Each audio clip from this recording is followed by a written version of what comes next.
जेहि सेवत नर होत हैं, भव सागर से पार। गुरु के सुमिरन मात्र से नाशत विघ्न अनंत, तासे सर्वारंभ में ध्यावत हैं सब संत। गुरुर्ब्रह्मा गुरुर्विष्णु गुरुर्देवो महेश्वर, गुरुर्साक्षात् परब्रह्मा, तस्मै श्री गुरुवे नमः। तस्मै श्री गुरुवे नमः। तस्मै श्री गुरुवे नमः।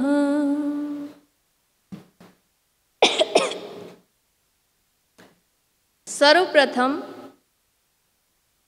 करुणा के अथाह सागर सद्गुरु माँ के पावन चरणों में मेरा अनंत अनंत नमन एवं साहेब बंदगी साहेब बंदगी साहेब बंदगी। हम सभी को ज्ञात है, हम सारे लोग जानते हैं कि सद्गुरु माँ का आविर्भाव महोत्सव गणेश चतुर्थी को हुआ था। मतलब इसी दिन गुरु माँ इस धराधाम पे आना स्वीकार किए थे और इसी उपलक्ष्य में हम सभी लोग यहाँ पे एकत्रित भी हुए हैं। अपने प्यारे आराध्य के जन्म दिवस पर मैं भी कुछ परम प्रभु के बारे में बोलना चाहूँगी। ऐसे तो मैं अपने गुरुदेव के विराट व्यक्तित्व की ओर देखती हूँ तो बस देखते रह जाती हूँ कि अपने आराध्य के बारे में क्या बोला जाए, क्या बोलें, कहाँ वे विश्वंभर और कहाँ हम इतना छोटा सा जीव। फिर भी आज अपने गुरुदेव के दिव्य व्यक्तित्व, होश, विवेक, प्रेम पर बोलने का प्रयास करूंगी। सर्वप्रथम गुरुदेव की दिव्यता कि मेरे आराध्य कितने दिव्य हैं।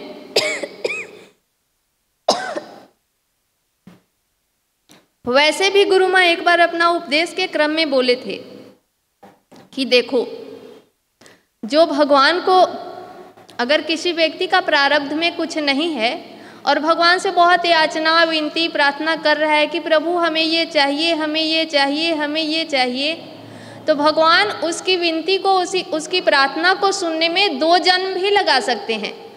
पर सद्गुरु ऐसे होते हैं, गुरु माँ ऐसे हैं कि जो भगवान देने में 2 जन्म लगाएंगे वो सद्गुरु 2 घंटे में दे देते हैं। तो सद्गुरु की पहुंच इतनी होती है क्योंकि भगवान के ऊपर भी सद्गुरु का अधिकार होता है और भगवान भी कहते हैं कि अहम भक्तों पराधीन हूँ, मैं भक्त के पराधीन हूँ, मैं उनके अधीन हूँ। और सद्गुरु माँ एक दिन अपने बारे में स्वयं बोले थे अपने मुखारविंद से सत्संग के क्रम में कि अगर भगवान के ऊपर भी कोई मुसीबत आती है, भगवान के पास अगर कोई समस्या उनके पास आ जाती है तो भगवान उस समस्या को सॉल्व करने में अपने आप को असक्षम, असमर्थ पाते हैं, तो वे भी उस समस्या की समाधान के लिए सद्गुरु के पास आते हैं और उनकी समस्या का समाधान सद्गुरु करते हैं। तो ऐसे हैं मेरे सद्गुरु माँ।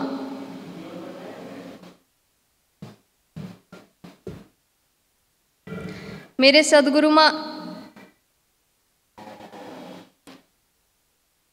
मैं अपनी गुरु माँ की दिव्यता को देखती हूँ तो पग पर दिव्यता बरसते रहती है। लेकिन गुरु माँ ऐसे रहते हैं कि मतलब उनको कोई समझ ही नहीं सकता है।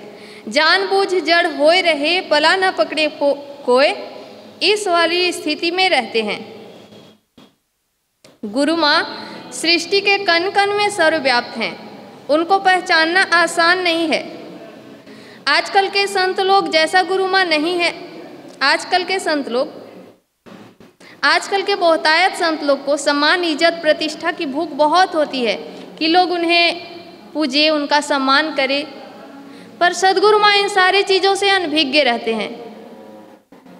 गुरु माँ जब घर में रह रहे थे, उसी समय गुरु माँ के पास अष्ट सिद्धि और 9 निधि हाथ जोड़कर गुरु माँ से याचना करने आई थी कि हमें स्वीकार कर लें। पर सदगुरु माँ उन्हें भी यही कहा कि आप अगर हमसे प्रसन्न हैं तो आप मेरे गुरुदेव के पास चले जाइए, क्योंकि मेरे पास जो कुछ दिव्यता या गुण है वो सब मेरे गुरुदेव का है। सोचने लायक बात है, कैसे हैं गुरु माँ और कैसी है गुरु भक्ति और कैसे है गुरु माँ के अंदर कैसी शिष्यता है। आजकल के शिष्य लोग हैं कि गुरु महाराज जी से कोई लेना देना नहीं, बस अपना इज्जत प्रतिष्ठा और अपने पुजवाने के लिए हाय तौबा मचाने लग जाते हैं। ऐसे में बहुत जगह कहीं जाती आती नहीं हूँ, पर बहुत सारे संत लोग के बारे में बच्चा लोग कहीं बुक फेयर से आता है या कहीं संत सम्मेलन से आता है और बताता है, तो हमें सब बहुत आश्चर्य होता है कि अपने गुरु महाराज जी को छोड़ के और शिष्य लोग क्या गुरु महाराज जी से नाराज होकर कहीं आश्रम बना के रहने लग जाता है। तो ये बहुत आश्चर्य की बात है कि कैसा शिष्य होता है कि गुरु महाराज जी से नाराज होकर कहीं और आश्रम बना के रहना। आज अगर किसी संत के पास कुछ चमत्कारिक शक्ति आ जाएगा तो वे ढिढोरा पीटते चलेंगे कि हम में ये चमत्कार, हम ये कर सकते हैं, हम वो कर सकते हैं। पर हमें लगता है कि यह तुच्छ चमत्कार से कुछ भी नहीं होता है। किसी का जीवन में कुछ सुधार या कुछ मिल सकता है, पर ऐसा कुछ भी नहीं है। केवल इसी में उलझना और अकड़ना है और जीवन बर्बाद कर लेना है। आगे आती है गुरु माँ की होश की बात। पर मैं पहले सोचती हूँ कि वे होश की प्रतिमूर्ति हैं, उनको अलग से होश करने की क्या जरूरत है। जो माया में डूबा हुआ है या जो मूर्छित है उसको होश की जरूरत है, पर गुरु माँ की तो बाहरी दुनिया से और अंदर की दुनिया दोनों का होश सधा हुआ है। पर होश की बात इसलिए करते हैं जिससे कि लोग उनसे प्रेरणा लें, सीखे, समझे कि होश इसको कहते हैं। गुरु माँ होश की बात ऐसे करते हैं जैसे हमारा एक एक श्वास में होश हो। होश के साथ श्वास लें और छोड़ें, जहाँ हम हैं वहीं हम रहें। मूर्छिता के कारण क्या होता है कि हम कुछ कर रहे हैं, मन कहीं और सैर कर रहा है और रोबोटली जैसा कार्य हो रहा है। व्यक्ति के अंदर अगर होश सध जाएगा तो उसे कुछ गलत कर्म हो ही नहीं सकता है। पूरा लाइफ पे होश, कैसे चलना है, कैसे हंसना है, क्या बोलना है, कितना बोलना है, कैसे बोलना है। पर दुख इसी बात की है कि हम लोग मूर्छिता के साथ जीवन जीते हैं, और यही अंतर है हम लोग में और गुरु माँ में। गुरु माँ का एक एक कार्य में होश सधा हुआ है। वे जो कर रहे हैं पूरा होश के साथ करते हैं, इसलिए वे नारायण है और हम लोग सामान्य मनुष्य हैं। गुरु माँ तो मेरी मूर्छिता से इतना परेशान हो जाते हैं कि पूछो मत। अक्सर हमको बोलते हैं, प्रियंका इतनी बेहोशी अच्छी बात नहीं है। कभी बोलेंगे सघन होश की ज़रूरत है तुमको। कभी माँ बहुत प्यार से बोलते हैं, चलो आओ मेरे साथ, दिखाते हैं तुमको तुम कहाँ कहाँ मूर्छित थी। कभी डांट भी पड़ता है तो गुरु माँ बोलते हैं तुम्हारा दिमाग कौन मिट्टी का बना है सो हमको पता ही नहीं चलता। इतना मूर्छित तो एक सामान्य संसारी भी नहीं होता होगा जितना तुम रहती हो। और तो और गुरु माँ बोलते रहते हैं। गुरु माँ को क्या है, गुरु माँ का तो अंदर और बाहर कहाँ क्या हो रहा है, वे अंदर रहते हैं और बाहर का सारा कुछ उनको पता होता है। उनको अलग से होश करने की कोई ज़रूरत नहीं होती है। किसको क्या चाहिए अंदर से भी वो बोल देंगे, दीदी लोग को बोल के बता देंगे। पौधा को पानी चाहिए या गाय लोग को परेशानी है, हर कुछ उनको पता होता है। और सब जगह कभी गुरु माँ बाहर आए तो सब जगह जा जा के उसकी समस्या का समाधान करते हैं।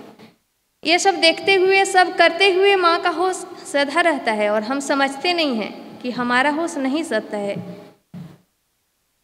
इसलिए मैं अपने आराध्य के गुणगान में एक भजन गाना चाहूँगी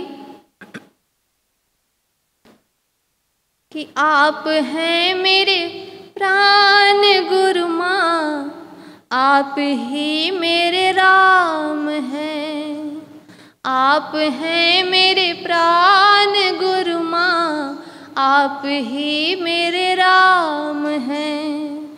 आप हैं सर्वस्व मेरे, आप हैं सर्वस्व मेरे, आप करुणा निधान है। आप हैं मेरे प्राण भगवन, आप ही मेरे राम हैं। आप हैं मेरे प्राण भगवन, आप ही मेरे राम हैं। आपने जो दी है भगवन, वह समर्पित आपको। श्वास तन मन सब समर्पित, जिंदगी यह आपको। आप में हमको मिला लो, आप में हमको मिला लो। आप गुण के खान हैं, आप हैं मेरे प्राण गुरु माँ, आप ही मेरे राम हैं। आप हैं मेरे प्राण भगवन, आप ही मेरे राम हैं। और अगली कड़ी आती है गुरु माँ का प्रेम। तो पूछो मत, आजकल लोगों की ये स्थिति होते जा रही है कि लोग अपना परिवार से प्रेम नहीं कर पा रहे हैं। सिमटते जा रहा है उनका प्रेम स्वार्थ के अंदर। अपने माँ पिता जी से भी प्रेम नहीं हो पाता। और गुरु माँ को देखो कहाँ कहाँ प्रेम करते हैं। सबसे पहले गुरु माँ का बहुत बड़ा विशाल परिवार है। सभी का सुख दुख का ध्यान रखना, सबकी बातें को प्रेम से सुनना और उस समस्या का समाधान करना। फिर आता है पेड़ पौधा का सारा सुख दुख का ध्यान रखना और वो लोग से भी एकदम शिष्य लोग जैसा प्रेम करना, बात करना, वो लोग को क्या चाहिए इस पे ध्यान देना। इसके बाद गाय लोग है तो वो लोग का ध्यान रखना। दिन भर में एक बार जाके पेड़ पौधा से मिलते हैं, एक बार गाय लोग से मिलते हैं। और तो और जिसको हम लोग निर्जीव कहते हैं, जिसको हम लोग जड़ समझते हैं, गुरु माँ उसे भी प्रेम करते हैं। उनके लिए वो भी सजीव है। कुछ भी अच्छा से रखो, हमेशा बोलेंगे प्रेम करना सीखो। झाड़ू जैसे तैसे रख दिए तो माँ को एकदम अच्छा नहीं लगता है। वे तुरंत बोलेंगे कैसे करती है रे, झाड़ू को दुख होता है, अच्छा से रखो। तो माँ बहुत प्यार से बोलेंगे देखो तो झाड़ू खुश है ना, तुम अच्छा से रखी तो। तुम लोग को पता नहीं चलता है, हम लोग ना कुछ भी नहीं बोल पाते हैं क्योंकि गुरु माँ को खिड़की, दरवाजा, जूता, चप्पल, कपड़ा सब से प्रेम करते हैं। जैसे तैसे कुछ भी नहीं रख सकते। अगर कुछ भी सामान को जैसे तैसे रखेंगे तो तुरंत टोकेंगे, बोलेंगे, थोड़ा डांट भी पड़ेगा कि इसको दुख होगा। मतलब सारा सामान को भी दुख होता है और हम लोग के लिए कुछ भी नहीं लगता है। इसलिए एक भजन में गाया गया कि तू प्यार का सागर है, तू प्यार का सागर है। तेरी एक बूंद के प्यासे हम, तेरी एक बूंद के प्यासे हम।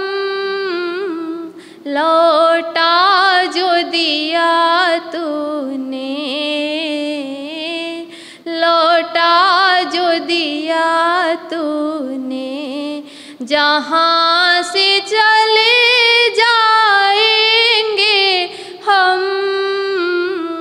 तू प्यार का सागर है, तू प्यार का सागर है।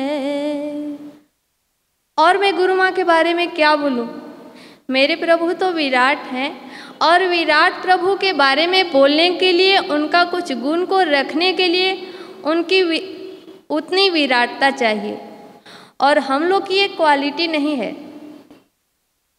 तो बस इतना से संतोष होता है कि जब भगवान अपना विराट रूप धारण किए तो उनका हाथ का छाता, चरण का चरण पादुका सब विराट हो गया, जबकि छाता यह सब में क्षमता नहीं थी कि विराट होने की, पर ये क्योंकि भगवान से जुड़े हुए थे, उनसे चिपके हुए थे, तो विराट हो गए। वैसे ही हम सारे शिष्य भी अगर गुरु माँ के चरण से जुड़े हुए रहें, चिपके हुए रहें, क्योंकि हम लोग में इतनी कैपेसिटी नहीं है कि हम लोग उनकी दिव्य गुण को अपने में धारण कर सकें। जिस तरह से गीता में भगवान श्री कृष्ण 36 गुण के बारे में बतलाए हैं कि अगर ये गुण किसी के अंदर हो तो मैं उसे छोड़कर नहीं जा सकता, तो इतना सारा गुण को धारण करना व्यक्ति के वश की चीज नहीं होती है, जितना कि वे शर्त रखे हैं। पर इस गुण को अपने बलबूते व्यक्ति धारण नहीं कर पाएगा। पर अगर हम उनके चरण से जुड़ जाते हैं, सदगुरु के चरण से चिपक जाते हैं, उनका चरण को कभी नहीं छोड़ते, उनसे लिपटे रहते हैं, छाता, चरण पादुका, डंडा के जैसा, तो उनकी जो क्वालिटी है वो हम सभी में भी आ जाएगी, और हम सभी भी उस गुण को धारण करने में समर्थ और सक्षम हो पाएंगे। पर उनसे चिपके रहना भी हम लोग के वश की बात नहीं है कि उनका अनवरत हम लोग स्मरण कर सकें, या उनका ध्यान में डूबे रहें, या उनको याद कर सकें, ये भी हम लोग के बस की चीज़ नहीं है। तो हम लोग क्या कर सकते हैं, केवल प्रार्थना कर सकते हैं, और वो अपनी करुणा करके हमें अपना स्मरण, अपना ध्यान, अपना सुमिरन, अपना चिंतन दे देंगे, अपनी याद को दे देंगे, और अपना गुण को भी हम सभी के अंतस में डाल सकते हैं। ये उनके पास क्षमता है, पर हम लोग के पास नहीं है। तो हम लोग प्रार्थना कैसे करेंगे, अपने गुरुदेव के चरण में कि कर कृपा तेरे गुण गाऊं, कर कृपा तेरे गुण गाऊं, कर कृपा तेरे गुण गाऊं, कर कृपा तेरे गुण गाऊं। और हम लोग प्रार्थना कर सकते हैं कि शरण में आ पड़ा तेरी, शरण में आ पड़ा तेरी, प्रभु मुझको भुलाना ना, शरण में आ पड़ा तेरी, प्रभु मुझको भुलाना ना, प्रभु मुझको भुलाना ना, प्रभु मुझको भुलाना ना, प्रभु मुझको भुलाना ना, शरण में आ पड़ा तेरी, प्रभु मुझको भुलाना ना। पाप की है नदी भारी, बहा जाता हूँ धारा में, पाप की है नदी भारी, बहा जाता हूँ धारा में, देख कर दोष को मेरे, हे प्रभु देख कर दोष को मेरे, नजर मुझसे हटाना ना, प्रभु मुझको भुलाना ना, प्रभु मुझको भुलाना ना। तो हम सभी जब अपने हृदय से, अपनी आत्मा से अपने सद्गुरु से प्रार्थना करते हैं तो वे प्रभु हमें थाम लेंगे, हमें संभाल लेंगे और हमें बचा लेंगे और अपना सारा गुण, अपनी सारी क्वालिटी हमारे अंदर डाल देंगे। और मैं अपने गुरु माँ के बारे में क्या बोलूँ, बस मेरे अंदर एक ही चीज़ बहुत ज़्यादा खटकता है। ऐसे ये बात बोलना छोटी मुँह बड़ी बात है, फिर भी छोटा बच्चा अपने माँ से कुछ भी मांग सकता है। और वैसे भी गुरु माँ बोले थे एक बार कि ऐसे तो साधारण समय में गुरु माँ की करुणा कृपा बाल्टी से बरसती है, पर जब कोई विशेष अवसर आता है उस समय तो ड्राम से उछलते हैं अपनी करुणा को, कृपा को। जिनमें पात्रता होती है वे आत्मसात कर सकते हैं। तो मैं अपने गुरु माँ से बस यही कहना चाहती हूँ कि जब गुरु माँ अपना धर्म, अपनी संस्कृति, अपना देश से प्रेम है और हमारे ही हिंदू भाई अपना धर्म को रौंदते हैं तो माँ अंदर से बहुत दुखी होते हैं, बहुत दुखी होते हैं। इतना दुख, इतनी वेदना देखकर ना हमें अजीब लगता है। गुरु माँ इतना दर्द से मतलब व्याकुल होते तो अजीब एकदम आश्चर्य, कैसा लगता है कि क्या करें, कैसे समझाएं ये लोग को। और कभी कभी गुरु माँ सांत्वना देने के लिए हम लोग को कहते हैं कि चलो कोई बात नहीं, हनुमान जी नहीं है बन सके तो क्या हुआ, गिलहरी तो बन ही सकते हैं ना, सूर्य नहीं बन सकते तो क्या हुआ, जुगनू तो बन ही सकते हैं, दीपक तो बन ही सकते हैं, और कुछ तो कार्य भगवान का कर ही सकते हैं। हमको ना ये बात कभी नहीं पचता है। अब आप ही लोग बताओ कि गिलहरी को भगवान तो बहुत प्यार किए, बहुत अच्छी बात है, पर अगर गिलहरी अपना पूंछ में बालू लपेट लपेट के हजारों जन्म तक समुद्र में फेंकते रहे तो कभी पुल बन सकता है? कभी नहीं बन सकता। वहाँ पे हनुमान और नल नील की जरूरत थी। अगर वे लोग सागर में पत्थर, बहुत बड़ा बड़ा चट्टान नहीं डालते तो पुल नहीं बनता। वैसे ही गुरु माँ हम कहते हैं कि हम लोग गिलहरी, गुरु माँ में इतनी सामर्थ्य है, ये तो भारत देश को सुधारना है, मतलब विश्व को सुधारना है। और गुरु माँ विश्व को ही नहीं, ब्रह्मांड के नियंता है, गुरु माँ पूरे संसार के मालिक हैं। फिर उनमें इतनी समर्थता है कि वे सब कुछ कर सकते हैं। और गुरु माँ एक दिन बोले भी थे, मतलब बगीचा में जब शाम को बैठे हुए थे तो बोले थे, आसमान में लिखा गया है कि भारत एक दिन हिंदू राष्ट्र होगा और हिंदू धर्म की बोलबाला पूरा विश्व में गुंजायमान होगी। फिर ये बात गुरु माँ क्यों बोलते हैं सो हमको अच्छा नहीं लगता है। मेरे प्रभु सब कुछ करने में समर्थ हैं, वे सूर्य हैं तो सूर्य ही रहेंगे। और हम जुगनू बनने की बात ही नहीं, हम लोग जुगनू हैं, हम लोग क्या कहते हैं, दीपक है, लालटेन है, लैंप है, जो भी बोलिए, पर मेरे आराध्य मेरे प्रभु तो सूर्य ही हैं। और शेर का बच्चा शेर ही होता है, और हम लोग जुगनू क्यों बने रहेंगे आजीवन? हम लोग भी सूर्य बन सकते हैं गुरु माँ की कृपा, और उनमें उनके अंदर ताकत है कि वे हम लोग को सूर्य बना सकते हैं। तो हम लोग को जुगनू और लैंप और लालटेन क्यों बनाएंगे? इसलिए मैं उनसे यही प्रार्थना करती हूँ कि प्रभु अगर बनाने का ही मन होगा तो सूर्य ही बनाना, जुगनू और लालटेन और दीपक और ये और वो मत बनाना, और हमें बनना भी नहीं है।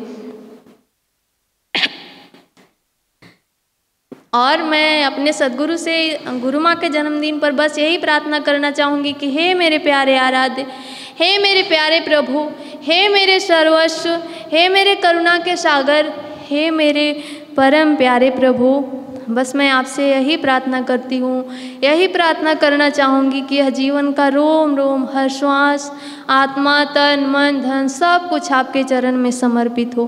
केवल आपके अनुकूल बने, आपके लायक बने, आपकी इच्छा के विरुद्ध एक कदम भी ना बढ़े। क्योंकि अभी तक इस जीवन पे मन का, अपना संस्कार का बहुत बोलबाला है। इस बोलबाला को हटा के प्रभु केवल आपकी इच्छा और आपका बोलबाला हो इस जीवन पे, यही मैं आपसे प्रार्थना करना चाहूँगी। और अंत में एक छोटा सा अपने गुरुदेव के चरण में प्रार्थना रखते हुए मैं अपना वक्तव्य को विराम देना चाहूँगी। कि तू मेरा राम हो गुरु माँ, तू ही तो मेरा श्याम हो। तू मेरा राम हो गुरु माँ, तू ही तो मेरा श्याम हो। तू मेरा भगवान हो प्रभु, तू ही तो मेरा प्राण हो। तू मेरा भगवान हो प्रभु, तू ही तो मेरा प्राण हो। तू मेरा राम हो गुरु माँ, तू ही तो मेरा श्याम हो। तू मेरा राम हो गुरु माँ, तू ही तो मेरा श्याम हो। तेरे आंचल के नीचे मैंने जीना सीखा, तेरे आंचल के नीचे मैंने जीना सीखा। तेरी अंगुली पकड़ कर माँ मैंने चलना सीखा, तेरी अंगुली पकड़ कर माँ मैंने चलना सीखा। तेरी करुणा भरी दृष्टि, तेरी करुणा भरी दृष्टि सदा बरसती रहे। तू मेरा राम हो गुरु माँ, तू ही तो मेरा श्याम हो। तू मेरा राम हो गुरु माँ, तू ही तो मेरा श्याम हो। तू मेरा भगवान हो प्रभु, तू मेरा भगवान हो प्रभु, तू ही तो मेरा प्राण हो। तू मेरा राम हो गुरु माँ, तू ही तो मेरा श्याम हो। तू मेरा राम हो गुरु माँ, तू ही तो मेरा श्याम हो। तू करुणा नयन हो माँ, बस इतनी करुणा करो। तू करुणा नयन हो माँ, बस इतनी करुणा करो। जीवन हो तुम्हारा प्रभु, चरणों में अर्पण हो। जीवन हो तुम्हारा प्रभु, चरणों में अर्पण हो। बस इतनी शक्ति दो, बस इतनी शक्ति दो, अंत से ये समर्पित हो। तू मेरा राम हो गुरु माँ, तू ही तो मेरा श्याम हो। तू मेरा राम हो गुरु माँ, तू ही तो मेरा श्याम हो। तू मेरे भगवान हो प्रभु, तू मेरे भगवान हो प्रभु, तू ही तो मेरा प्राण हो। तू मेरा राम हो गुरु माँ, तू ही तो मेरा श्याम हो। तू मेरा राम हो गुरु माँ, तू ही तो मेरा श्याम हो। तू मेरा राम हो गुरु माँ, तू ही तो मेरा श्याम हो। प्रेम से बोलिए सद्गुरु माँ की, सद्गुरु माँ की जय, सद्गुरु माँ की जय। पूज्य गुरु पिताश्री की जय, पूज्य गुरु पिताश्री की जय, पूज्य गुरु माताश्री की जय, पूज्य गुरु माताश्री की जय। साहेब बंदगी, साहेब बंदगी, साहेब बंदगी।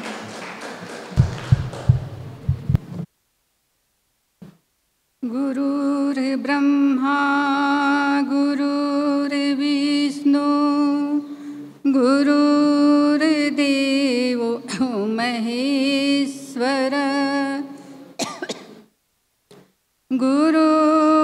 गुरुर्साक्षात् परब्रह्म तस्मै श्री गुरुवे नमः।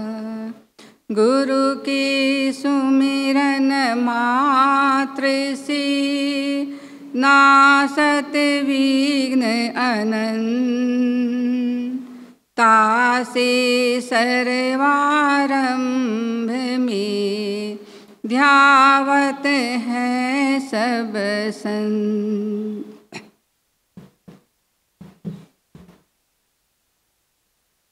सर्वप्रथम परम करुणामयी पतित पावनी सद्गुरु माँ के चरण कमलों में बारंबार बंदगी। परम पूज्य सरकार प्रभु जी के चरण कमलों में बारंबार बंदगी। आज भादो चतुर्थी के 2 दिन पूर्व की बेला। भादो चतुर्थी हर शिष्यों के लिए काफ़ी इंतजारी के बाद आता है। सरकार प्रभु हमेशा कहा करते, बाबू इसे तुम लोग गणेश चतुर्थी नहीं ज्ञान चतुर्थी कहा करो, क्योंकि इस दिन तुम्हारे सद्गुरु माँ का आविर्भाव दिवस है। इसलिए हम लोग के लिए परसों गणेश चतुर्थी से ज़्यादा ज्ञान चतुर्थी कहना ज़्यादा उचित है। गुरु माँ ऐसे तो हम लोगों की तरह शरीर धारण किए हुए हैं, पर सामान्य मनुष्यों से गुरु माँ सबसे न्यारे अलग हैं। जैसे सूर्य की किरणें जब धरती पर आती है तो ऐसा लगता है कि वो सूर्य की किरणें धरती का अंश है, पर ऐसी बात नहीं। सूर्य की किरणें तो तेजोपम सूर्य का अंश है। वैसे ही सद्गुरु माँ तो लगता है कि इस धरती के वासी हैं, पर वास्तव में वे पार परम परमेश्वर प्रकाश स्वरूप के ही अंश हैं, जो अपने माया के आवरणों से धारण कर संसार में पदार्पण किए हैं। जैसे बर्फ का टुकड़ा अगर पानी में डाला जाए तो उसका 3 हिस्सा पानी के अंदर रहता है और 1 हिस्सा ही वो ऊपर दिखता है। वैसे ही गुरु माँ का जो रहस्य है, जो उनकी दिव्यता है, वह हम लोगों के नज़र से परे की बात है। एक हिस्से में भी जो गुरु माँ हम लोगों को दिखते हैं, उसके बारे में भी जान पाना बहुत ही कठिन है। परम पूज्य सरकार प्रभु हमेशा कहा करते, बाबू तुम लोग ज्ञान भगवान को नहीं जान पाओगे। जिस दिन तुम लोग उनके रहस्यों को जान लोगे, उस दिन तुम लोगों के आनंद का पारावार नहीं रहेगा।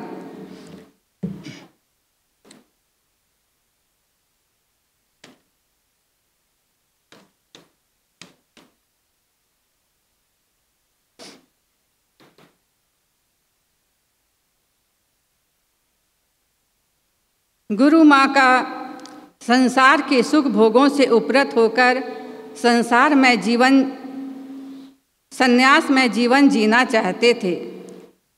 वे कहीं गुरु माँ का जीवन एक कहा जाए तो एक बेबूझ पहेली है, जिसे समझ पाना बहुत ही कठिन है। अभी हम लोग 2-3 दिन पूर्व ही गुरु माँ के मुखारबिंद से हम लोगों ने श्रवण किया कि जब सद्गुरु माँ को संसार से विरक्ति होने लगी और वे संसार से उपराम होकर कहीं पर सन्यास की अन्यत्र दीक्षा लेना चाहते थे, और इसका मन भी उन्होंने बना लिया। और जहाँ जिस स्थान से वे दीक्षा लेना चाहते थे, वे लोग भी पलक पावड़े बिछाए हुए थे कि कब गुरु माँ उस आश्रम के सदस्य बने, आश्रमवासी बने। पर इधर गुरु माँ का मन उधर हो गया। तभी आकाशवाणी होने लगी परमात्मा की ओर से कि आपके गुरु ये नहीं, आपके गुरु अन्यत्र अन्य हैं। सरकार प्रभु के बारे में हम लोग गुरु माँ का बचपन का जीवन के बारे में जानते हैं कि सरकार प्रभु गुरु माँ को भगवान के प्रति, उनके साकार रूप के प्रति बहुत ही प्रेम रहा है। उसी में वे उनके भजनों से या बचपन की घटनाओं से कि कैसे उनका जीवन बचपन में कृष्ण भगवान के प्रति प्रेम से अपलावित था और कुछ बड़े होने पर भगवान विष्णु के प्रति मधुर प्रेम में बदल गया। जब वे सन्यास वहाँ जिस स्थान में वे सन्यास लेना चाहते थे वहाँ पर ये बात सरल था, पर सरकार प्रभु कबीर पंथ के संत, और हम लोग जानते हैं कि कबीर पंथ में निराकार का महत्व होता है। ऐसे में भगवान बार बार इंगित कर रहे थे कि आपके गुरुदेव ये नहीं, सरकार प्रभु हैं। गुरु माँ के सामने एक बेबूझ पहेली थी, रहस्य भरा हुआ था कि क्या किया जाए, पर गुरु माँ ने परमात्मा की आज्ञा को सिरोधार कर सरकार प्रभु से जुड़ना स्वीकार किया।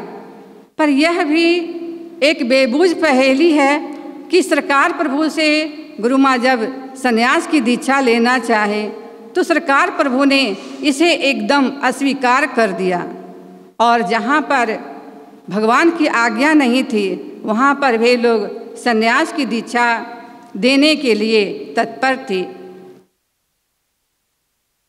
और अनंतः हम लोग बहुत विस्तार से गुरु माँ से इस घटना के बारे में श्रवण कर चुके हैं। गुरु माँ अपनी मन को अलग दरकिनार कर जो प्रभु की आज्ञा थी उसे सिरोधार कर सरकार प्रभु से जुड़ना चाहें, लेकिन सरकार प्रभु दीक्षा नहीं ही, संन्यास की दीक्षा नहीं ही दिए। और गुरु माँ के प्रति बस प्राणपन से वैराग जीवन में हम डटे रहेंगे, शरीर विनष्ट हो सर्वस चिंता न करेंगे। यह गुरु माँ के हृदय में हमेशा ही यह बात घूमते रहती थी। गुरु माँ ने बतलाया कि उस समय जन्मस्थली पर ही सरकार प्रभु सदगुरु साहब, सदगुरु कबीर साहब और भगवान के तस्वीर को साक्ष्य मानकर स्वयं ही संन्यास का बाना धारण किया गया। और इसमें गुरु माँ को संन्यास की दीक्षा लेने में या संन्यास का बाना धारण करने में अनेक कठिनाइयों, अनेक संघर्षों, अनेक झंझावातों से गुजरना पड़ा। यह गुरु माँ की अबूझ पहेली है। तो उस दिन इसका निराकरण करते हुए गुरु माँ ने कहा कि अगर अमुक स्थान पर संन्यास की दीक्षा ले ली जाती तो आज जितने स्वतंत्र रूप से कबीर साहब की वाणियों पर जो इतनी पुस्तकें लिखी गई है शायद वह नहीं लिखा जाता। सनातन धर्म पर इतनी पुस्तकें लिखी जा रही है अथवा इतना प्रचार प्रसार किया जाता है, शायद उस स्थान पर रहा जाता तो ये नहीं हो पाता। ये ब्लड डोनेशन का कार्यक्रम इतना बृहत रूप से होता है, या प्रभात फेरी में सनातन धर्म का जो शंखनाद होता है वह शायद नहीं होता। इसीलिए शायद परमात्मा की इच्छा थी कि आपके गुरुदेव यहाँ ये हैं और इनसे जुड़ना चाहिए। यह गुरु माँ ने उस अबूझ पहेली का समाधान 2-3 दिन पहले ही किया। इस संघर्ष के दौरान गुरु माँ को कई बार अपने शरीर को नष्ट भी करना चाहें, अपनी ई लीला को समाप्त भी करना चाहें, पर गुरु माँ हमेशा ही कहते हैं कि उस समय ये बचकाना हरकत था, इसे इस तरह से ऐसा नहीं करना चाहिए। पर उस समय कम उम्र था और ये हमारी नासमझी थी। गुरु माँ बतलाएं कि अगर परमात्मा उसमें रक्षा नहीं कर सकते, मीराबाई ने एक बार जहर पिया तो सारे जग वाले जानते हैं, पर गुरु माँ ने अपने शरीर को नष्ट करने के लिए, इस विषय पर मैं बहुत ज़्यादा नहीं कहूँगी, पर गुरु माँ ने कहा कि अगर परमात्मा की इसमें सहयोग नहीं करते तो आज जो आप लोगों के सामने यह शरीर है वह नहीं रहता। एक बार गुरु माँ बतलाएं कि बार बार शरीर को नष्ट करने का प्रयास किया जा रहा था। तो एक बार ट्रेन से कहीं जाया जा रहा था तो मन में विचार उठा कि चलती ट्रेन से कूद जाया जाए।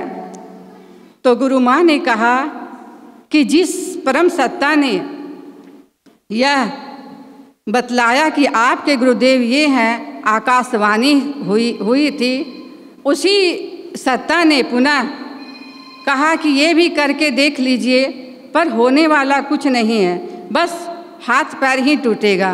गुरु माँ ने कहा कि हाथ पैर तुड़वाने से क्या फ़ायदा।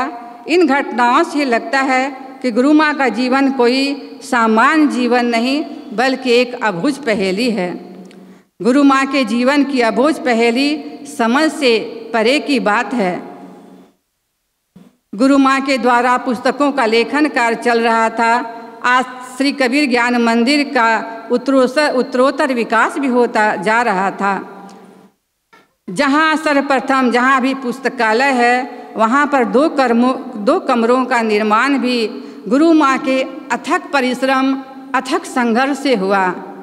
गुरु माँ के जीवन में ऐसी बात नहीं कि केवल जब वो संन्यास ले रहे थे तभी उन्हें संघर्षों का सामना करना पड़ा। जिस समय ये बगल वाला जहाँ भी छोटा सत्संग हॉल है वह परिसर एकदम झाड़ झंखाड़ों से भरा हुआ था और उस समय इतने शिष्य समुदाय भी नहीं गुरु माँ के थे। मात्र 5-7 बहनें ही हम लोग आते थे और पूरे उस झाड़ झंखाड़ और बड़े बड़े कटीले झाड़ियों का पेड़ था। सब हम लोग गुरु माँ की सानिध्य में, जैसे गुरु माँ अभी भी उत्साह वर्धन करते हैं तो कोई भी काम भारी नहीं होता। उसमें मात्र 5-7 बहनें ही रहते थे, पर पूरा परिसर जो कांटों से भरा हुआ था उसे गुरु माँ की सानिध्यता में हम सबों ने साफ किया और गुरु माँ भी उसमें हमेशा ही संलग्न रहते थे। जब उन 2 कमरों का निर्माण हो रहा था तो गुरु माँ अपने पैर से मिट्टी के गिलावे को सानते। अगर मिस्त्री रहता तो उसके साथ भी करनी चलाते और ईंटें की जुड़ाई करते। आज जो हम लोग गुरु माँ को देख रहे हैं वो केवल वो नहीं है। गुरु माँ का परिश्रम, गुरु माँ का संघर्ष, जो कुछ भी थोड़ा बहुत भी देखा गया है वह आज भी अगर लोग सुनते हैं तो दांतों तले अंगुली दबा लेते हैं। इतना जब सरकार प्रभु का शरीर शांत हुआ, उन्होंने चोले का त्याग किया, तो फिर भगवान की ओर से यह संदेशा मिलने लगा कि मैं मंदिर में साकार रूप से आना चाहता हूँ। यह भी कम गुरु माँ के जीवन की अबूझ पहेली नहीं है कि श्री कबीर ज्ञान मंदिर और उसमें भगवान नारायण का साकार विग्रह लाना, ये समझ के परे की बात है। और इसमें गुरु माँ भी काफ़ी परेशान रहते थे।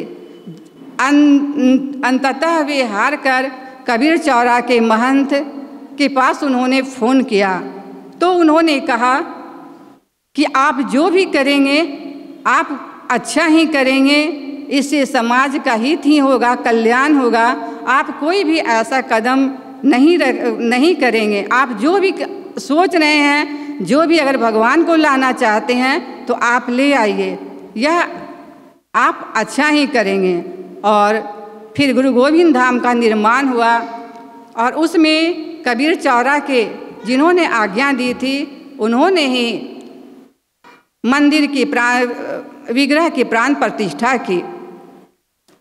और इस तरह का मंदिर अगर हम लोग पूरे विश्व में देखें, गुरु गोविंद धाम जो हमारे श्री कबीर ज्ञान मंदिर में गुरु माँ के द्वारा स्थापित हुआ है, भारत क्या पूरे देश में इस तरह का मंदिर अनूठा है।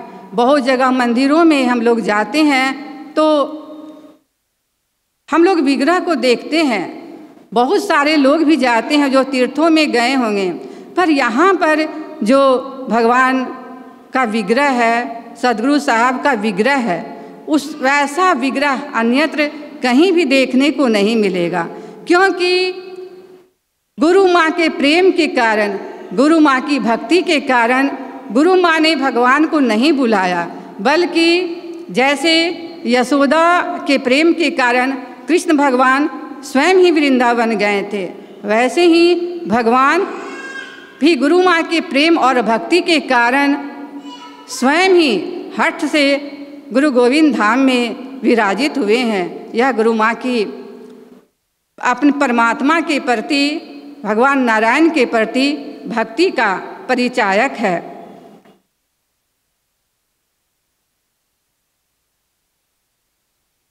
एक अबूझ पहेली यह और भी है कि आज तक हम लोगों ने नहीं सुना होगा कि कोई भी गुरु अपने शिष्य को भगवान कहकर संबोधित करे।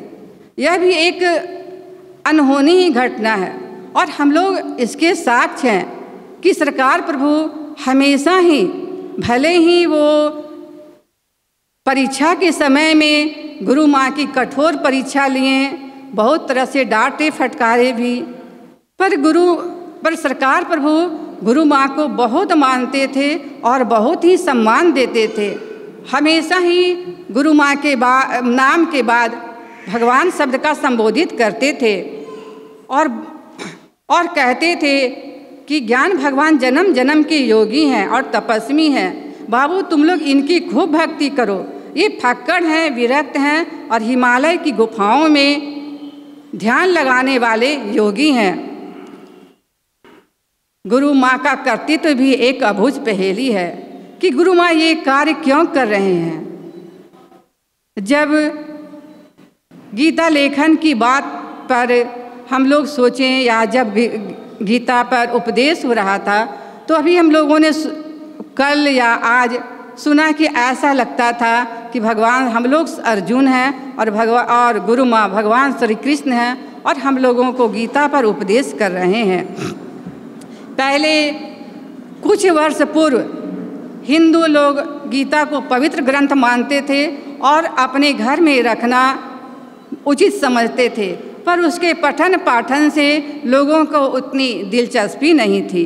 पर जब गीता पर गुरु माँ का उपदेश होने लगा और यह ऊर्जा, यह तरंग इतना व्यापक हुआ, इतना अधिक व्यापक हुआ कि जो हमारे देश के प्रधानमंत्री जी हैं, जब विदेशों से उनके प्रमुख आते, उनके प्रधानमंत्री आते तो उन्हें भी गीता पर भेंट करते। जब आश्रम में गीता जयंती मनाई जाने लगी तो अलग अलग स्थानों पर, मंदिरों में या अन्य स्थानों पर भी गीता जयंती मनाने का प्रचलन चल पड़ा। यह ऊर्जा कहाँ से आती है, यह तरंग कहाँ से आता है? तो गुरु माँ के द्वारा। अब ब्लड डोनेशन की ही बात कही जाए तो जब 2012 में ब्लड डोनेशन का शिविर गुरु माँ के द्वारा लगाया गया तो उस समय इतना हम लोग नहीं सुनते थे कि उस जाति वाले लोग, उस संस्था वाले लोग रक्तदान शिविर लगा रहे हैं। पर जब यहाँ से आश्रम से शुरू हुआ तो बहुत सारे लोग गांव-गांव में, छोटे छोटे जगह में भी, अभी जब हम लोग प्रचार में जाते हैं तो छोटे छोटे स्थानों में भी ये बात आती है कि यहाँ पर रक्तदान शिविर लगाया जा रहा है। क्योंकि गुरु माँ जो भी कार्य करते हैं, उनकी जो भी सोच होती है वह घनीभूत होती है, वह ऊर्जा, और फिर वह विस्तारित हो जाती है। एक बार शाम के समय में गुरु माँ जो छोटा सत्संग कक्ष है उसमें विराजित थे। हम सभी गुरु भाई बहन भी गुरु माँ के सानिध्य में बैठे हुए थे। अभी जून के पहले ही, और प्रतिदिन लगभग गुरु माँ के द्वारा अपने सनातन धर्म पर, अपनी जाति पर, अपने देश पर चर्चा चलते रहती, चिंतन चलते रहता और जो देश की परिस्थिति होती उस पर गुरु माँ की चिंता भी होती। गुरु माँ ने कहा कि जितना अभी हम लोग अपने देश पर जाति की जो अनेकता है, लोग जाति में बंट रहे हैं, उस पर जो चर्चा चल रही है, शायद कोई भी संस्था, कोई भी आश्रम इतना नहीं करता होगा। फिर पुनः गुरु माँ ने कहा कि यह चर्चा निरर्थक नहीं है। यहाँ पर जो चर्चा का तरंग, जो चर्चा हो रही है, इसका तरंग दूर दूर तक फैलेगा और लोगों के हृदय में भी ये बात आएगी कि यह जाति निरर्थक है और हम लोगों को सनातन धर्म में सबको एकजुट होकर रहना है। जब हम लोग प्रचार में जाते हैं तो ये बात देखने को मिलती है। एक बार अभी हाल में ही जब गुरु माँ के निर्देशानुसार प्रचार में जाया गया तो वहाँ पर गुरु माँ के शॉर्ट वीडियो जो सनातन धर्म से संबंधित है उसे दिखाया गया। गुरु माँ के बारे में बताया गया कि देश के प्रति गुरु माँ की कितनी भावना है, अपने सनातन धर्म के प्रति कितना प्रेम है। तो वे काफ़ी अभिभूत हुए, वे काफ़ी प्रसन्न हुए और उन्होंने कहा कि गुरु माँ बहुत ही अच्छा कार्य कर रहे हैं। एक जगह और जब प्रचार में जाया गया था तो उन्होंने पहले कहा कि हमें ये पत्रिका नहीं लेना है। हम बोले अच्छा ठीक है, नहीं लेना है, पर आप अपने हाथ में तो इस पत्रिका को लेकर देखिए। और जब उन्होंने पत्रिका लिया और जब इसे पीछे उलट कर देखा तो उसमें लिखा था कि हिंदुत्व तो हमारी शान, जो नाटक का एक जो 98 अंक का पत्रिका है उसमें दिया हुआ है, हिंदुत्व तो हमारी शान। और उसे देखकर वे इतने अभिभूत हुए, बोले कि ये बहुत ही अलौकिक है और बहुत ही ये दिव्य है कि आज के संत लोग भी अपने कल्याण को, अपने अध्यात्म के साथ साथ अपने देश के लिए भी सोचते हैं। मुझे जल्दी से इस पत्रिका का सदस्य बना दीजिए।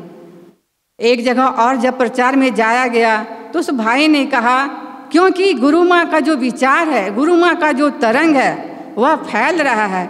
गुरु माँ भले ही कबीर पंथ में हो पर अपने सनातन धर्म के प्रति जो देवी देवता हैं कभी भी उनका खंडन नहीं करते हैं। गुरु माँ के अंदर देश प्रेम तो कूट कूट कर भरा हुआ है, जिसके अनेकों उदाहरण हैं। एक उदाहरण मैं बस आपके पास रख रही हूँ कि आश्रम में एक बार 2014 लगभग होगा तो हम लोगों का जो आश्रम का जो तिरंगा प्यारा था, झंडा, वह थोड़ा पुराना पड़ गया था। 14 अगस्त की बात थी, 15 अगस्त को झंडोत्तोलन करना था। गुरु माँ ने एक भाई को यह आज्ञा दी कि एक नया सुंदर सा प्यारा तिरंगा लेकर आओ। और जब उस भाई ने शाम को गुरु माँ के हाथ में वो तिरंगा रखा तो गुरु माँ इतने भाव विभोर हो गए, इतनी अधिक देशभक्ति से भर गए, तो उन्होंने कहा कि ऐसा लग रहा है कि भारत माता के आंचल को ही हम पकड़े हुए हैं। प्रेम के कारण मेरी धड़कन बढ़ गई है। इतना अधिक गुरु माँ को, छोटी छोटी बात में गुरु माँ को इतना अधिक भाव विभोर हो जाते हैं अपने देश के प्रति किया। और गुरु माँ का कुछ छीटा ऐसे हम लोग लगता है कि अभी अपने गुरु माँ के पास नहीं आते, हम लोगों के पास भी जो देशभक्ति की बात आती है वह उतनी नहीं होती। हम लोग भी अपने परिवार में सिमटे रहते, बस भोजन करते और अपना पेट पालते और अपने परिवार का पेट पालते, बस इतना ही जीवन होता।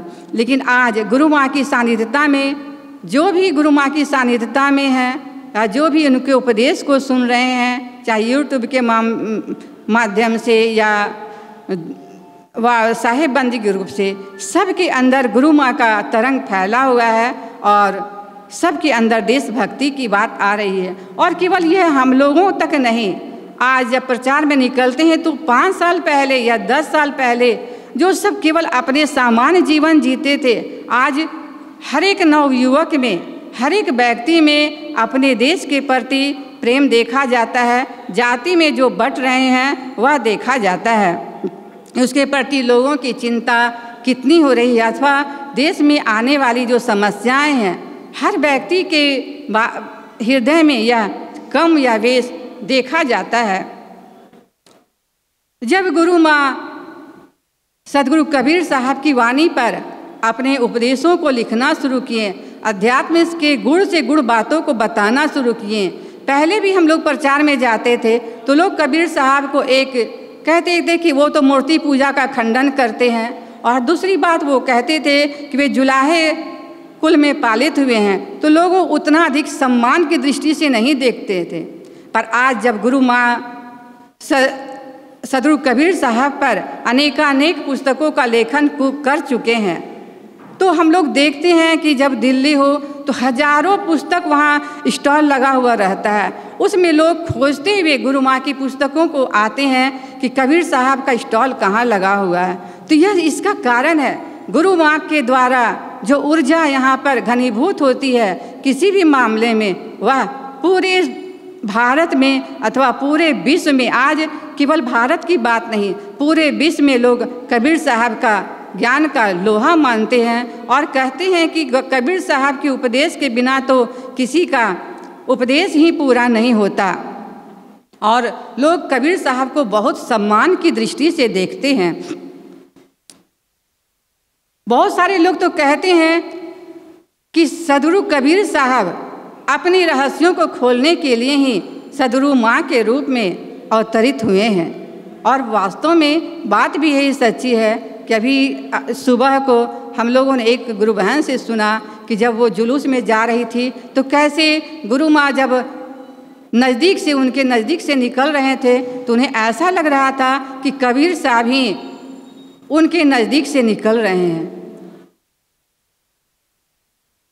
अब मैं एक घटना अयोध्या की जो गुरु माँ के साथ जाने का सौभाग्य मिला, एक घटना आप लोगों को मैं सुनाकर अपने वक्तव्य को यहीं समाप्त करती हूँ। अयोध्या की एक घटना है कि गुरु माँ को श्री राम मंदिर का उद्घाटन हो रहा था, तो उसमें गुरु माँ को भी निमंत्रण मिला विशेष संतों के विशेष अतिथि में। और श्री राम मंदिर उद्घाटन में के बाद वहाँ पर चूँकि गुरु माँ को ही निमंत्रण मिला था, इसलिए गुरु माँ ही उस परिसर में, राम मंदिर के परिसर में गए। बाकी जो भी आश्रमवासी थे सब मंदिर परिसर से बाहर ही रहे।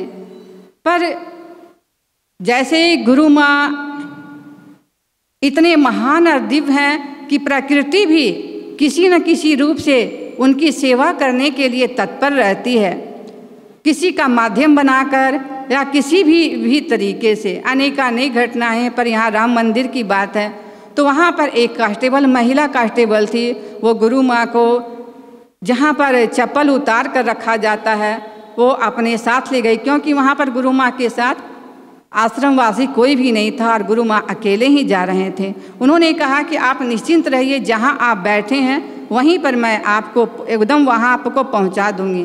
वहाँ पर उन्होंने चप्पल जहाँ रखा जाता है वहाँ पर गुरु माँ का चप्पल वे रख दी, फ़ोटो भी खींचकर उस स्थान का गुरु माँ के मोबाइल में फ़ोटो भी खींचकर रख दी।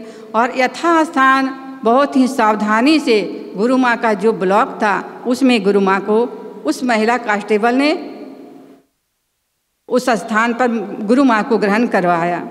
गुरु माँ को अकेले रहने पर भी कोई दिक्कत नहीं हुई। और एक गुरु माँ की दिव्यता, जब अयोध्या में जब गुरु माँ का कार गुजरा तो जितने भी वहाँ पर जो भी सिपाही लोग रहते या जो भी पुलिस लोग रहते, गुरु माँ को देखकर ही सब नतमस्तक होते और कहते जल्दी से इनकी गाड़ी को जाने दो, ये कोई विशेष अतिथि हैं। और जब गुरु माँ वहाँ गए, वहाँ पर जो भी क्रिया हुआ, अन्य भी बहुत हजारों की संख्या में संत थे, सब लोग भोजन कर रहे थे, बातचीत कर रहे थे। पर गुरु माँ उस उद्घाटन के समय में आप ध्यान में डूबे रहे। जब तक उद्घाटन हुआ, बाहरी वातावरण से कौन क्या बात कर रहा है, क्या खा रहा है, इससे गुरु माँ को कोई भी कुछ भी होश नहीं, बस वे ध्यान में डूबे रहे। जब मोदी जी का भाषण हुआ, अन्य संतों का या अन्य नेताओं का भाषण हुआ, तो गुरु माँ ने उसे बहुत ही ध्यानपूर्वक सुना और इस तरह से करते करते लगभग 8 बज गए थे। गुरु माँ पता नहीं लग रहा था मंदिर का जो 2 रास्ता था, नीरज भाई और आदृत भाई गाड़ी लेकर जिस गेट पर खड़े थे उधर से गुरु माँ नहीं निकले, बल्कि दूसरे गेट से निकल गए और अकेले ही स्टेशन तक पहुँच गए। ऐसे आश्रमवासी भी जो भी थे सब काफ़ी को चिंता हो रही थी, काफ़ी घबराहट हो रही थी, क्योंकि गुरु माँ इस तरह से कभी अकेले निकले नहीं थे। कभी ना कोई साथ रहता है और बच्चों की माँ की तो चिंता होती ही है। उसके बाद फिर गुरु माँ जहाँ पर ठहरने का स्थान था वहाँ पर आए तो उन्होंने एक घटना का जिक्र किया, क्योंकि उसमें कोई वहाँ पर थे नहीं। एक बहन बिहार की थी। जब गुरु माँ जैसे अभी आप लोग देवघर में सुनते हैं कि उन्होंने पुस्तक का वितरण करवाया, वैसे अयोध्या जाते समय भी गुरु माँ बहुत सारी पुस्तकों को ले गए थे और जितने भी वहाँ पर संत महात्मा थे सब लोगों को एक एक कमरे में जाकर जितनी भी साध्वी थी सब गुरु माँ बोले कि जाओ और सबको पुस्तक भेंट करो। सब लोग अपनी इच्छा अनुसार, किन्हीं ने कबीर क्रांति, किन्हीं ने कबीर और नारदीय भक्ति इत्यादि पुस्तकों को पसंद किया और उन्होंने लिया। उसके बाद जब गुरु माँ आए तो उन्होंने कहा कि जब स्टेशन पर पहुँचे तो एक वयोवृद्ध संत, काफ़ी गुरु माँ से उम्र में काफ़ी बड़े, वे गुरु माँ का चरण स्पर्श करने लगे झुक करके। तो गुरु माँ ने कहा कि मैं तो आपको पहचानती नहीं और आप भी मुझे नहीं पहचानते, तो फिर आप मेरा चरण स्पर्श क्यों कर रहे हैं? तो संत ने कहा कि मैं महाराष्ट्र से आया हूँ और जिस ब्लॉक में आप थे उसी से कुछ दूरी पर मेरा भी आसन था। मैं आपको जितने भी संत हैं वहाँ पर उपस्थित थे, हजारों हजार में, सबसे आपको मैं दिव्य और अलौकिक देख रहा था कि सभी बातचीत करने में मशगूल हैं, कोई खाने में मशगूल हैं, पर आप इन सब से बेखबर घंटों घंटा ध्यान में डूबे रहे। क्योंकि 7 साढ़े 7 बजे अयोध्या मंदिर के परिसर में गुरु माँ गए और आते आते लगभग 7 साढ़े 7 8 बज चुका था। तो बहुत अधिक गुरु माँ ध्यान में डूबे रहे। तो वो काफ़ी वो उन गुरु माँ से प्रभावित थे। उन्होंने कहा कि उसी समय मैंने कहा था, क्योंकि उसमें तो बातचीत नहीं कर पाया, तो उस समय ने भगवान राम से प्रार्थना की थी कि हे प्रभु, आप मुझे जो वो साध्वी माता जी हैं उनका मैं फिर से दर्शन करना चाहता हूँ। और भगवान ने मेरी प्रार्थना सुन ली और मेरा अहोभाग्य है कि आपके दिव्य अलौकिक रूप का दर्शन फिर मुझे हुआ। इसी तरह से एक और छत्तीसगढ़ के भी संत थे, वे भी आए। उन्होंने कहा कि आपकी अलौकिकता और आपका दिव्य ओज और तेज से भरा हुआ चेहरा देखकर हम लोग भाव विभोर हो रहे थे और लग रहा था कि फिर पुनः कैसे आपका दर्शन करूं, आपसे कैसे 1-2 शब्द भी बात करूं। और उन्होंने भी, जबकि गुरु माँ से वो भी उम्र में काफ़ी बड़े थे, उन्होंने भी गुरु माँ का चरण स्पर्श किया और काफ़ी उन लोग खुश हुए। तो ऐसे गुरु माँ का जो दिव्य अलौकिक है वो तो भले ही वो छुपा हुआ रहे, रहस्य में रहे, पर गुरु माँ के क्रियाकलाप से, उनके चेहरे से कहीं न कहीं झलक जाता है। और जो गुरु माँ को कभी देखा भी नहीं है, पहली बार देख रहे हैं, वो भी उनकी दिव्यता से थोड़ा ही परिचित होते हैं और उनके आगे नतमस्तक हो जाते हैं। 2014 जन्मदिन का वो हम लोगों के लिए बहुत ही हृदय को छूने वाला प्रसंग है। गुरु माँ उस दिन बतलाए थे 2014 का, जब मैं कॉपी में लिख रही थी तो हमें बहुत काफ़ी अच्छा लगा और सभी गुरु भाई बहनों को अच्छा लगेगा कि गुरु माँ यहाँ पर बधाई लेने से पहले हम लोग जानते हैं कि गुरु माँ गुरु गोविंद धाम में जाते हैं और गुरु गोविंद के आगे अपने मस्तक को नवाते हैं। तो गुरु माँ ने कहा कि जब मैंने भगवान के आगे गुरु गोविंद के सामने अपने मस्तक को नवाया तो मैंने प्रार्थना की, हे प्रभु, यह जीवन आपका है और आपकी इच्छा के अनुसार ही, आपके सोच के अनुसार ही इस शरीर से कार्य हो, मन से, वचन से, शरीर से जो भी कर्तव्य हो आपकी इच्छा के अनुसार, मेरी कोई भी इच्छा नहीं है। फिर गुरु माँ उठने वाले ही थे, अपने मस्तक को उठाने वाले ही थे, तो गुरु माँ ने कहा कि अचानक मेरा माथा ठनका, लगा कि ये मैंने क्या मांग लिया कि मुझे कुछ नहीं चाहिए। फिर गुरु माँ ने कहा कि भगवान थोड़ा रुको, मैं इस प्रार्थना में संशोधन करना चाहती हूँ, ये पहले वाली प्रार्थना को कैंसिल कर दीजिए, मैं दूसरी प्रार्थना करती हूँ।